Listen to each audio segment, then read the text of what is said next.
Selamat datang di MOOC Universitas Erlangga bersama saya Okta Sinduhartadinata dalam pelatihan statistik multivariat dalam bahasan analisis diskriminan. Tujuan yang akan kita bahas di dalam analisis diskriminan ini yang pertama yaitu terkait memahami konsep dasar analisis diskriminan, kemudian yang kedua yaitu aplikasi kasus analisis diskriminan dengan software SPSS. Adapun pengertian dari analisis diskriminan adalah analisis multivariat yang bertujuan untuk mengestimasi hubungan antara variabel independen yang berupa data metrik dengan variabel dependen yang berupa data non-metrik, kategori atau grup.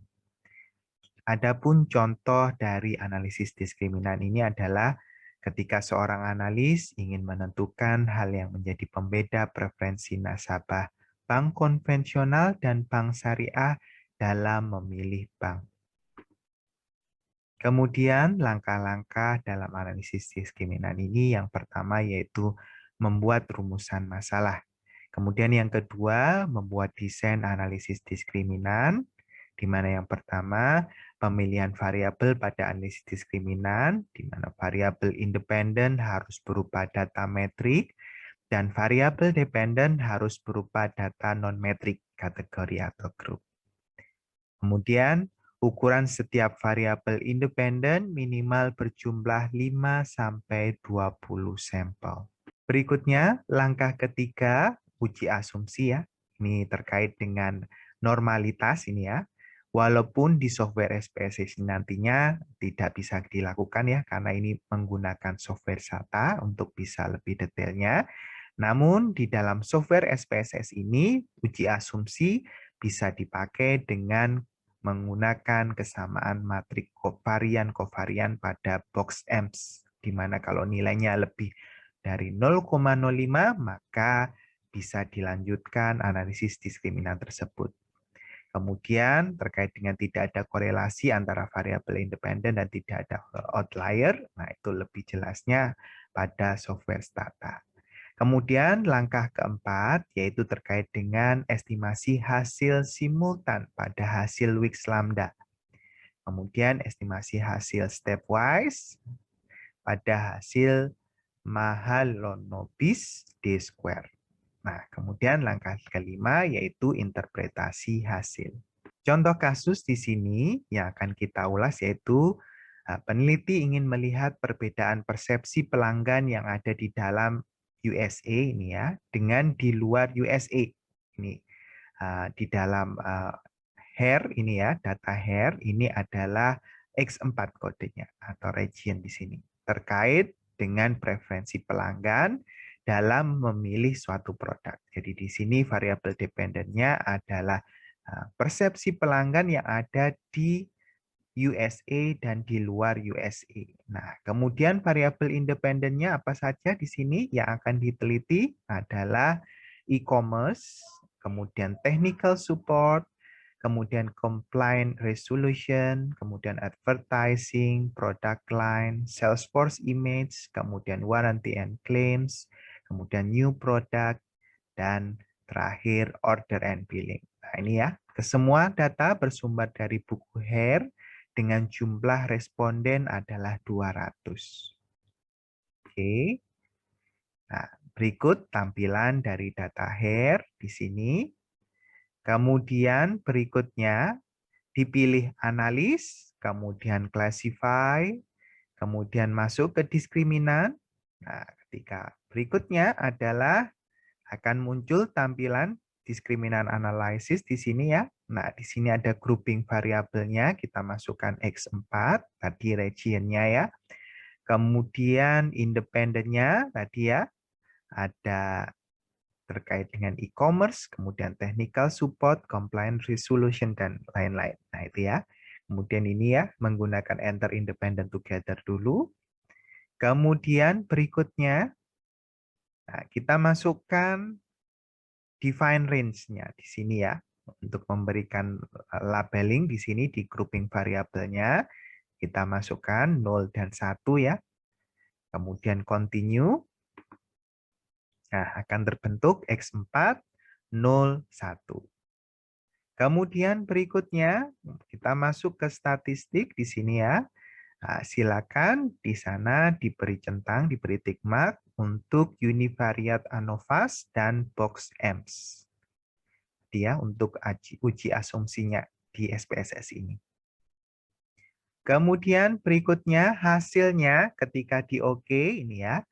Nah, signifikansinya di sini menunjukkan 0,056 dan hal ini berarti di atas 0,05 di mana analisis diskriminan ini dapat dilanjutkan prosesnya. Kemudian dari test of equality of group means di sini dapat ditunjukkan bahwa e-commerce, kemudian advertising, kemudian product line, kemudian Salesforce image ini dapat diproses lebih lanjut di sini ya karena signifikansinya adalah di bawah 0,05. Oke.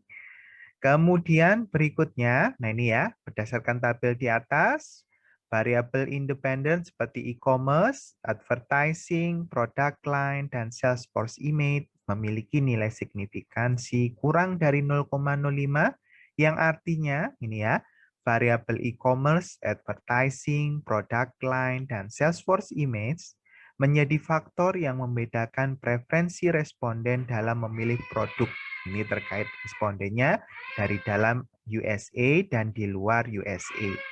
Kemudian variabel yang bernilai signifikan tersebut, nah ini diproses lebih lanjut dengan menggunakan metode stepwise. Oke, masuk lagi ke analyze, nah kemudian ke diskriminannya ya di sini.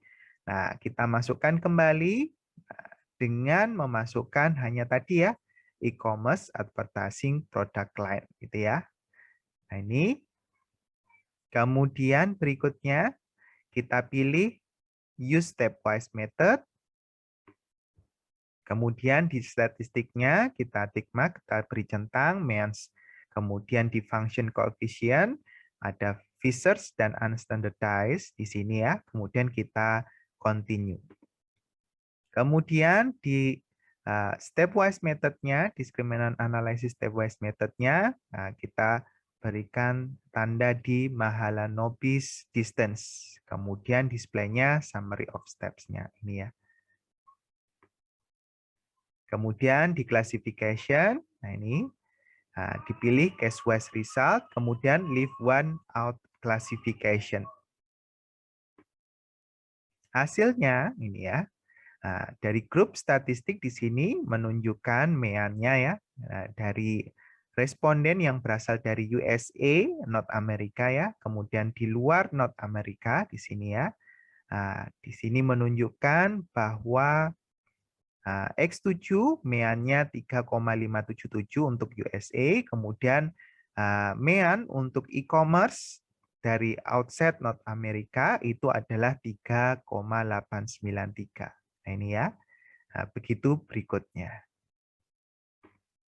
Nah, kemudian hasilnya tadi ada yang di-remove ya. Jadi hasil dari variabel enter atau remove. Nah, ini ya. Hasilnya ada 3 variabel yang menjadi pembeda gitu ya. Responden dari USA, North America dalam hal ini, dan outside North America, yaitu yang pertama itu adalah product line, ini ya.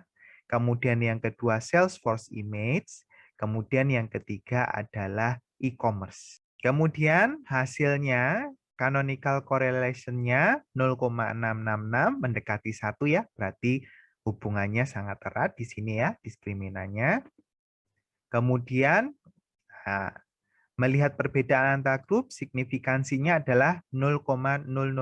Nah, dalam hal ini berarti antar grup memang memiliki perbedaan yang signifikan. Kemudian dapat digambarkan dari situ, maka fungsi diskriminannya adalah untuk e-commerce, dia adalah 0,526, kemudian product line 0,803, kemudian Salesforce image negatif 1,004.